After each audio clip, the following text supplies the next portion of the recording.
लड़के प्यार का वास्ता देकर लड़कियों से जाने क्या कुछ नहीं करा देते हैं। लड़कियां प्यार का वास्ता देकर लड़कों से अपने पति तक को इस दुनिया से दूर भेज देती हैं।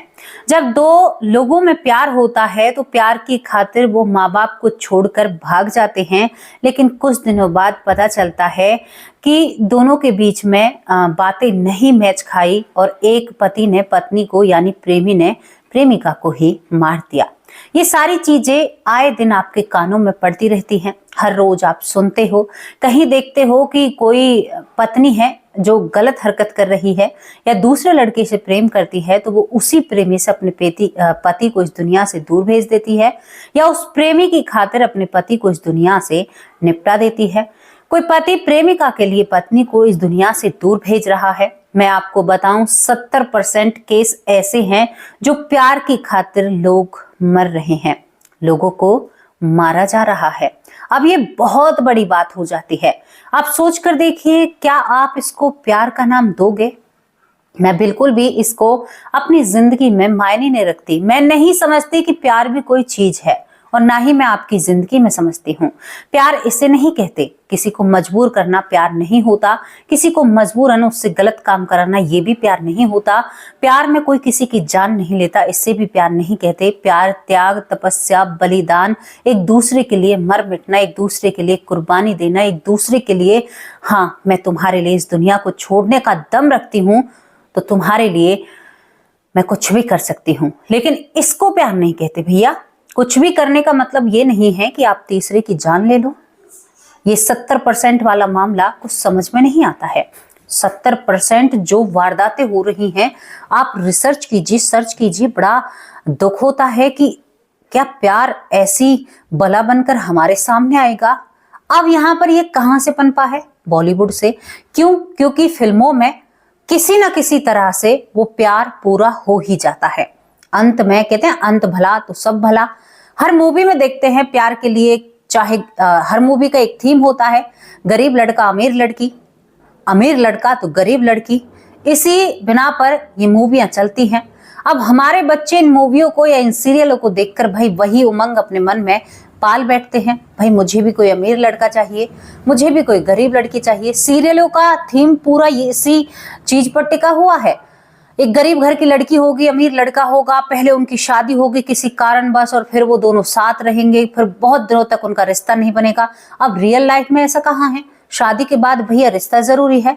दो पति पत्नी माँ बाप जब मिलाते हैं, लेकिन अब वो लड़की सीरियल देख कर गई है तो वो वहां पर क्या करेगी? मेरी सास बदमाश है, मेरी ननद बेकार है, और दूसरी बात वो पति से उम्मीद करेगी कि ये काफी दिनों तक मुझसे दूर रहे, पहले हम दोनों में प्यार हो, उसके बाद हमारी जो रात है वो अच्छी हो। अब बताइए इससे हमारे बच्चे क्या सीखेंगे? बताइए आप। हम क्या अपने बच्चे, जो माएं अपने साथ बिठाकर बेटियों को सीरियल दिखा रही हैं ना, पहले वो ये सोचिए कि उस सीरियल से आपके बच्चे के दिमाग पर क्या असर पड़ रहा है। मैं बिल्कुल भी, हमारे घर में कोई टीवी नहीं है, केवल मेरे पास मेरे फोन है। मेरे पास तो कई फोन है क्योंकि मेरा फोन का काम है, मुझे काम करना पड़ता है। तो दोस्तों मैं आपसे यही बताना चाहती हूँ कि प्यार जो हकीकत जिंदगी में आज तक मैंने कहीं पनपता हुआ नहीं देखा, कहीं पर भी वो ऐसा नहीं देखा मैंने। कोई एक आधी कहानी या एक आधी स्टोरी को देख लीजिए, वरना जहां देखो वहीं मरना मारना ये सब कुछ हो रहा है। और ऐसी ही कहानी आप लोगों के सामने लेकर आई हूं, जहां प्यार के चक्कर में एक लड़की बहुत बड़ी तांत्रिक बनती है और तांत्रिक बनने के बाद वो बहुत बड़ी डायन बनती है।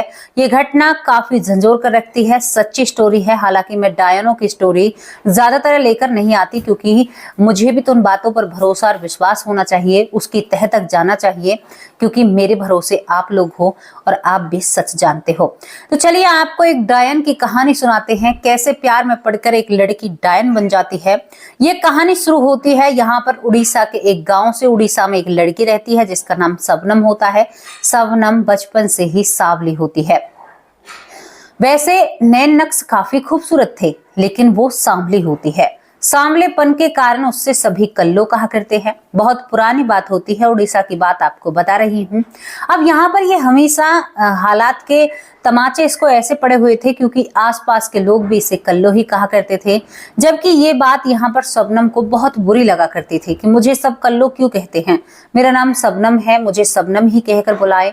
लेकिन कोई भी इस बात को तवज्जो नहीं देता है, सभी लोग इसे कल्लो कल्लो कहकर बुलाते हैं। हर लड़का इसकी तरफ हंसकर और इसका मजाक उड़ाकर वहां से चला जाया करता। लेकिन दोस्तों यहाँ पर धीरे धीरे कल्लो उर्फ शबनम बड़ी होने लगती है। बड़ी होने के साथ साथ इच्छाएं जगने लगती हैं। दूसरी तरफ घर वाले इसकी शादी करना चाहते हैं, लेकिन आपको बताऊं काला रंग होने के कारण इसको कोई भी पसंद नहीं करता है। जो पसंद करता है वो बहुत सारा यहाँ पर दहेज मांगता है। अब यहाँ पर इतना दहेज माँ बाप के पास होता नहीं है क्योंकि माँ बाप के पास इतने पैसे नहीं थे, गरीब माँ बाप होते हैं कल्लो के। कल्लो बहुत उखड़ी उखड़ी रहती है, किसी से ढंग से बात नहीं करती है। माँ बाप से कहती है कि मुझे शादी नहीं करनी, मैं यहीं पर रहकर मैं औरों के ताहने क्यों सुनूं, आप मेरे माँ बाप हो, आप ही मुझे ताहने मार लो, वही मेरे लिए बहुत है। और यहाँ पर जो कल्लो होती है दोस्तों, यहाँ पर वो अपने आप को बदलने की कोशिश करती है। अब वो खेतों के काम पर भी जाया करती थी। अब एक लड़का जिसका नाम दूरभाषी होता है, दूरभाषी नाम का लड़का इस कल्लो उर्फ शबनम को रोज देखा करता था। बचपन से ही वो इसको देखता है, लेकिन इस इरादे से नहीं देखता है। उसे जो कल्लो का जवान हुआ शरीर था वो चाहिए था, लेकिन वो अब कल्लो के ऊपर अपने डोरे डालना शुरू कर देता है क्योंकि कल्लो जवान हो चुकी थी। यानी शबनम जब जवान हो जाती है तो दोस्तों यहाँ पर जो दूरभाषी होता है वो शबनम को पटाने की यानी उसे रिझाने की कोशिश करता है। अब शबनम जब दुनिया के हालात देखकर वो पक चुकी थी, परेशान हो चुकी थी, वो प्यार तलाश करती थी कहीं ना कहीं।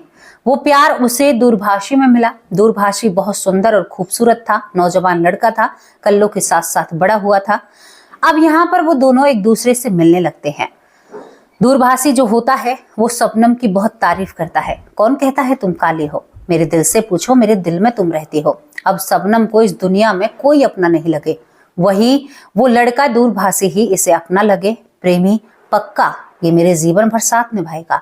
जिन खुशियों के लिए कल्लो इधर उधर भटकती थी वो खुशियां मानो भगवान ने एक साथ में ही उसे दे दी हों। इतनी सारी खुशियां वो भगवान के सामने खड़ी होती कहती है कि भगवान ये संभाले नहीं संभल रही हैं, आपने तो मुझे बिन मांगे बहुत कुछ दे दिया है। उधर दूसरी तरफ दूरभाषी यहाँ पर शबनम से प्यार लुटाने लगता है।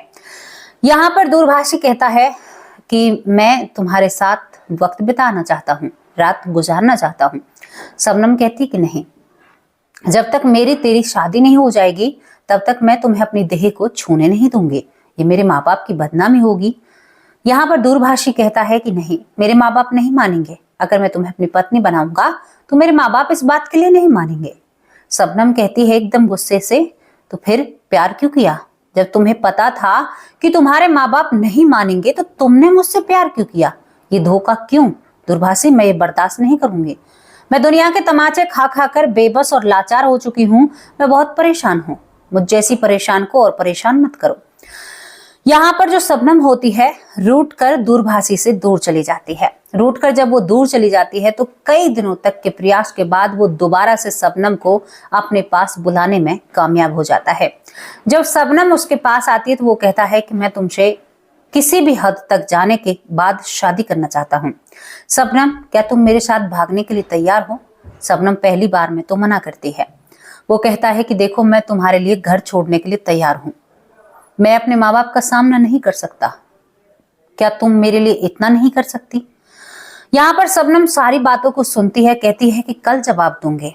शबनम घर देखती है, माँ उसे कल्लो कहती है, सभी बहुत बुरी तरह से व्यवहार करते हैं। ये मनहूस हमारी छाती पर रखी है, इससे कोई शादी करने को तैयार नहीं है, शादी करेगा तो धन दौलत लेगा।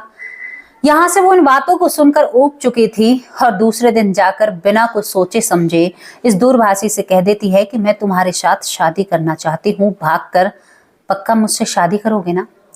दोस्तों, यहाँ पर शबनम सुबह के 4 बजे निकलती है अपने घर से और इस लड़के के साथ भाग जाती है। भागकर ये दोनों एक जंगल में, जहां पर इस लड़के ने, दूरभाषी ने, जानो कितने दिनों से शबनम के इंतजार में एक झोपड़ी का इंतजाम किया हुआ था। दोस्तों वहां पर शबनम और दूरभाषी एक दूसरे से मिल जाते हैं। शबनम कहती शादी कब करोगे? अब दोनों अकेले, ऐसा जंगल जहां पर किसी का आना जाना ना हो, ऐसी जगह जहां पर किसी की परछाई ना पहुंचे। वो कहता है कि मैं तुम्हारे साथ वक्त बिताना चाहता हूँ। अब तो मैं घर भी छोड़कर भाग गया, अब शादी का क्या मैटर है, शादी भी कर लूंगा। दोस्तों बिना शादी के, बिना साथ फेरों के वो शबनम के साथ गलत हरकतें करने लगता है। वो उस मुकाम तक पहुंच जाते हैं जहां तक उन्हें पहुंचना नहीं चाहिए था। शबनम इस इंतजार में रहती है कि कब ये मुझसे शादी करेगा, कब मुझसे शादी करेगा। लेकिन यहाँ पर करीबन 4 से 5 महीने तक वो उसे ऐसे ही बहकाता रहा। उसके लिए बाहर से खाना लेकर आता, उसके साथ वक्त गुजारता। जब उसे 5वें महीने शबनम को पता चलता है कि मेरे दिन चढ़ चुके हैं, मैं गर्भवती हो चुकी हूँ, तो इस बात को सुनकर दूरभाषी शबनम को एक तमाचा कसता है। कहता है कि तुम्हें इसलिए भगा कर लाया, तुम इतनी जल्दी गर्भवती हो गई। वो कहती है कि मेरे हाथ में है क्या? तुमने जो कुछ किया वो तुम्हारे करने का नतीजा है, मेरे हाथ में नहीं है। वो कहता है कि तू क्या सपने सजो रही है? तो जैसी काली कलूटी से अगर मैं शादी करूंगा तो लोग मुझ पर थूकेंगे। तेरा देह, तेरा वो नागन जैसा शरीर चमकता हुआ मुझसे बर्दाश्त नहीं हुआ और मैं तुझे नहीं छोड़ सकता। शबनम टूट कर बिखर जाती है। ये सब कुछ क्या है? वो कहती है कि तुम मेरे साथ ऐसा नहीं कर सकते दूरभाषी, ये गलत है, तुम गलत कर रहे हो। तुम्हारा बच्चा मेरी कोख में पल रहा है। एकदम हाथ को झटकते हुए दूरभाषी कहता है, कौन सा बच्चा? तू और तेरा बच्चा है, कौन मानेगा? उस जमाने में ऐसी सुविधाएं भी नहीं थी, कानून का इतना सहारा भी नहीं था। दूरभाषी कहता है, कौन मानेगा? मेरा बच्चा है, किसको पता है, मैं गांव में रोज जाता हूँ, तू ही पड़ी है अपने घर परिवार को छोड़कर। दोस्तों शबनम के पैरों तले जमीन खिसक जाती है। वो जाए तो जाए कहाँ, और दूरभाषी उसे छोड़कर उसके साथ जबरदस्ती करता है और उसे छोड़कर वहां से अपने गांव में। अब शबनम अपने गांव में कैसे पांव रखे, उसे सारी बात याद आती हैं। कल्लो है, तू मनहूस है, तेरा साया खराब है, तुझे कोई नहीं रखेगा। शबनम को यकीन हो चुका था कि मुझ जैसी काली से कोई ब्याह नहीं रचाएगा, मैं किसी भी लायक नहीं हूं। दोस्तों शबनम भागती है उस जंगल में। पेट में वो बालक पल रहा था, तभी सामने उसे एक तांत्रिक नजर आता है। उसी जंगल में भागती है, बहुत दूर तक भागती है, इतना भागती है कि मैं क्या कहूं। उसका जो बालक होता है वो इस दुनिया से चल बसता है। जब उसका बच्चा इस दुनिया से चल बसता है, वो बुरी हालत में थी, तो एक तांत्रिक उसे मिलता है और तांत्रिक उस पर दया करके उसकी देखरेख करता है। जब तांत्रिक वहां पर उसकी देखरेख करता है और तांत्रिक को वो सारी बातें रो रो कर बताती है, तो वो कहता है, बेटा मैं तुम्हें कुछ भी नहीं दे सकता, हाँ मेरे पास तंत्र विद्या है, ये मैं तुम्हें सिखा सकता हूँ। वो कहती है कि आज से तुम मेरे बाबा और मैं तुम्हारी बेटी, मुझे आपकी तंत्र विद्या चाहिए, मुझे दूरभाषी से बदला लेना है। दोस्तों यहाँ पर भारी अपने शरीर से सुलझती है, क्योंकि उसके शरीर में दिक्कत हो चुकी थी, आपको पता है उसका गर्भपात हो चुका था। उसके बाद अपने आप को संभालती है, संभालने के बाद तंत्र विद्या सीखती है और तंत्र विद्या में जो शबनम उर्फ कल्लो होती है वो बहुत निपुण हो जाती है। एक घटना मैंने आपको बताई थी, जो लोना तांत्रिक थी, लोना चमारी उन्हें कहा जाता था, वो तांत्रिक थी, उनके बारे में भी बहुत प्रसिद्ध घटनाएं हैं। उसने अपने दुश्मनों से पूरा बदला लिया था, लेकिन इस घटना में शबनम जो होती है अपने प्रेमी से बदला लेती है। प्रेमी से बदला लेने के लिए शबनम उस तंत्र विद्या के जरिए उसके ऊपर ऐसा तंत्र करती है कि वो प्रेमी दीवारों में सर पटक पटक कर इस दुनिया से चला जाता है। जो उसका बच्चा हुआ था, इसी बीच में उसका एक बच्चा हो जाता है, पत्नी होती है, वो बच्चा भी इस दुनिया से चला जाता है और वो पत्नी बावली होकर गांव में फिरने लगती है।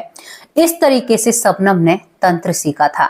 अब उसके बाद भी मैं आपको बताऊं, जब तंत्र सीखने के बाद अब ये सारी चीजें कहते हैं कि जो कल्लो बनी थी, यानी कल्लो तांत्रिक जो होती है, उसने बच्चे के साथ गलत किया था। बच्चे का क्या दोष था, लेकिन वो साफ साफ कहती थी, लोगों को पता चल चुका था कि ये सब कुछ यहाँ पर जो कल्लो उर्फ शबनम है उसने किया है। लोग उसे दोष भी देते हैं, तभी वो कहती है कि मेरे बच्चे का क्या दोष था। दोस्तों इसके बाद गांव वाले बताते हैं कि जो शबनम होती है वो एक दिन मृत पाई जाती है। कुछ अनुष्ठान वो कर रही थी, उसके ही चलते वो मृत हो जाती है। लेकिन यहाँ पर भी उसके शरीर को उठाकर माँ बाप अपनी जिम्मेदारी निभाते हैं। लेकिन उसके बाद बताते हैं गांव वाले कि यहाँ पर जो शबनम होती है, कल्लो होती है, वो डायन का रूप ले लेती है। कहते हैं कि उस रास्ते से जो भी खूबसूरत पुरुष या स्त्री गुजरती थी वो उसके साथ बहुत गलत करती थी, यानी उनको उस रास्ते से जीवित नहीं जाने देती थी। उसका जो बाबा है वो भी इस दुनिया से जा चुका था। इस तरह की बातें यहाँ पर उसके बारे में होने लगती हैं। कहते हैं कि एक सुंदर लड़का वहां से गुजर रहा था, उससे वो कहती है कि क्या मेरे साथ तुम रुकना चाहोगे। उसका वो चमकीला शरीर सभी को नजर आता था और वो कहते हैं कि उनकी गर्दन से काटकर उन्हें मार दिया करती थी। ये सब कुछ वहां पर कहा जाता है। उस डायन के रूप में जो कल्लो होती है वो प्रसिद्ध हो जाती है। कालो डायन उसे कहा जाता है और कहते हैं वो किसी को भी जीवित नहीं छोड़ती थी जो भी उस रास्ते से गुजरता था, चाहे कोई भी हो। हाँ, बस वो बुजुर्ग व्यक्तियों पर रहम खाया करती थी। लोग उस रास्ते से गुजरना बंद कर देते हैं। कई बार वो गांव में भी प्रवेश कर जाया करती थी। गांव के लोगों को वो नजर आती है गलियों में घूमती हुई। फिर गांव का इंतजाम कराया जाता है, उसके बाद वो इधर उधर घूमती हुई नजर आती है। लोगों को कई बार उड़ीसा की शबनम, उड़ीसा की कल्लो डायन सभी को नजर आती है। लेकिन दोस्तों, किसी की हिम्मत नहीं होती उसके खिलाफ खड़ा होने की। लोग कहते हैं कि आज तक भी वहां पर डरते हैं। कहते हैं कि आज भी डर बना हुआ है, लेकिन अब ये वारदातें बंद हो चुकी हैं। हालांकि हमने फिल्म और मूवी में देखा है कि बहुत सारी डायनें होती हैं जो जिस्म की प्यासी होती हैं, लेकिन ऐसा कभी अनुभव नहीं किया है। हालांकि हम तो इन सारी चीजों को मानते हैं क्योंकि हम नेगेटिव ऊर्जा को मानते हैं, नेगेटिव एनर्जी होती है। कौन कहता है नहीं होती। लेकिन डायन का जिक्र आज हमारे चैनल पर पहली या दूसरी बार हुआ है और ये भी किसी पर्पज से ही हुआ होगा। ये घटना बताती है, आपको सिखलाती है। अपने बच्चों को बताइए, प्रेम कभी सगा नहीं हो सकता। कौन सा प्रेम? प्रेम ऐसे नहीं बनता। प्रेम इसे नहीं कहते। पता है प्रेम किसे कहते हैं? माँ का बेटे या बेटी के प्रति, उसको प्रेम कहते हैं। एक पिता का अपने बच्चों के प्रति, उसको प्रेम कहते हैं। बहन भाई का प्रेम, जो एक दूसरे के लिए यहाँ पर हर चीज को सुधारना चाहते हैं, मदद करते हैं, प्रेम से कहते हैं। माँ बेटी का प्यार होता है। ये कैसा प्यार है? शरीरों का स्वार्थ है। बहन भाई के बीच में कोई स्वार्थ नहीं होता। माँ बेटी के प्यार में कोई स्वार्थ नहीं होता। माँ बिना स्वार्थ के अपने बच्चों को पाल पोस कर बड़ा करती है। बहन भाई का प्यार जो होता है उसमें दोस्तों स्वार्थ कहीं जगह नहीं लेता। लेकिन जो पति पत्नी का प्यार है, आज मैं एक ऐसी बड़ी चीज पर सवाल खड़े कर रही हूँ, वो केवल शरीर की भूख के लिए है। ज्यादातर ऐसे लोग, मैं कहना चाहती हूँ, जिनके अंदर शरीर के भूख का प्रेम नहीं है, वो सच्चा प्रेम है पति पत्नी के बीच में। कल शाम को हमने जो स्टोरी आपको बताई थी ना, वो सच्ची प्रेम कहानी थी। वो है सच्चा प्रेम, जो मरने के बाद भी एक और मरने से पहले भी एक। ये कोई प्रेम नहीं है। फेसबुक के जरिए आप नाटक रचते हैं, एक लड़की को पटाते हैं, गलत जगह पर उसको बुलाते हैं, बुलाने के साथ उसको शायद बेच भी देते हैं। लड़कियों को गांव से खींचा जाता है, उनको शहरों में बेचा जाता है। ये सब काम कोई अनजान लोग नहीं करते, उन्हें लड़कियों के प्रेमी करते हैं, जिनसे वो चोरी चुप के प्रेम करती हैं। हम लोगों को सावधान करना चाहते हैं, सतर्क करना चाहते हैं, आपको समझाना चाहते हैं कि पुराना हो या नया जमाना हो, प्रेम कभी किसी का सगा नहीं रहा है। और मुझे तो प्रेम बिल्कुल भी कुछ ऐसा लगता नहीं है। मैं इसे प्रेम नहीं कहूंगी। आप इसको क्या कहना चाहते हो? अपने बच्चों को सावधान रखिए। जो वो थोड़ी सी हमारी किसी ने तारीफ कर दी तो हम उसके ही थोड़े ही हो जाएंगे। हाँ ठीक है, हमारे अंदर आपको ये गुण दिख रहे हैं तो ये आपके देखने का नजरिया है। हम तो जैसे हैं, हमें पता है ना हम कैसे हैं। आप बताइए, यहाँ पर जो शबनम है उसके कालेपन की उसने तारीफ कर दी तो शबनम उसकी बातों में बह जाते हैं। इसी तरह से हमारी बच्चियां जो नादान होती हैं, जिनको ज्ञान नहीं होता, उनके बारे में एक आध दो बात या एक आध दो शब्द प्रेम भरे बोल दिए जाते हैं तो वो उन्हीं को अपना संसार और उन्हीं को अपना परिवार मानने लगती हैं। इस बात को तो हमें बच्चों को समझाना होगा ना। कोई भी आपका ऐसा सगा नहीं है। आपका सब इस्तेमाल करना चाहते हैं, सिवाय आपके माँ बाप के। आपके भाई बहन के अलावा सब आपको इस्तेमाल करना चाहते हैं। ये बात आप गांठ बांध कर रख लीजिए। हम दूसरे घर में ब्याह कर जाते हैं तो वहां पर भी हमसे मजदूरों की तरह काम कराया जाता है। ये आप लोगों को भी पता है, लेकिन ये विधि का विधान है। अगर हम ऐसा नहीं करेंगे तो सृष्टि कैसे चलेगी? वहां पर हमारी मर्जी हो या ना हो, हमें हर हालात में काम करना पड़ता है। ये आपको भी पता है, हमें भी पता है। हाँ, कुछ सो कॉल लोग दिखाते हैं, कुछ महिलाएं ऐसी होती हैं जिनको अच्छा ससुराल मिलता है, लेकिन फिर भी वो उसे गलत साबित करने में, सिद्ध करने में लगी रहती हैं। तो बातें तो भैया तभी पता चलेंगी जब हम देखेंगे कि परिवार कैसा है। तो यहाँ पर मैं यही समझाना चाहती हूँ, अपने बच्चों को ऐसी शिक्षा दीजिए कि वो किसी के बहकावे में, किसी के बकावे में ना आए, कोई उन्हें ना बहका सके। आज ऐसा कुछ हो रहा है जो समझ से परे है, लड़कियों के साथ इतना गलत हो रहा है जिसकी हम और आप कल्पना भी नहीं कर सकते। जब उन चीजों को देखते हैं तो कलेजा फटने को आ जाता है। कैसे बचाएं, क्या करें, क्या ना करें। दूसरे की बेटी भी अपनी बेटी ही होती है, लेकिन ये समाज उन बातों को नहीं समझता है। कैसी लगी आपको शबनम की ये कहानी, जहां पर डायन तक का सफर शबनम तय करती है अपने रंग रूप के ऊपर? मैं आपसे कहना चाहती हूँ, रंग रूप मायने नहीं रखता, दिल साफ होना चाहिए, कर्म अच्छे होने चाहिए, यही सबसे बड़ी बात है। कैसी लगी आप लोगों को स्टोरी, अपनी राय कमेंट बॉक्स में जरूर रखना। अब आप लोगों से लिए विदा लेते हैं, शाम को हाजिर होंगे एक सच्ची और अच्छी स्टोरी के साथ। तब तक के लिए नमस्कार, जय हिंद, जय भारत।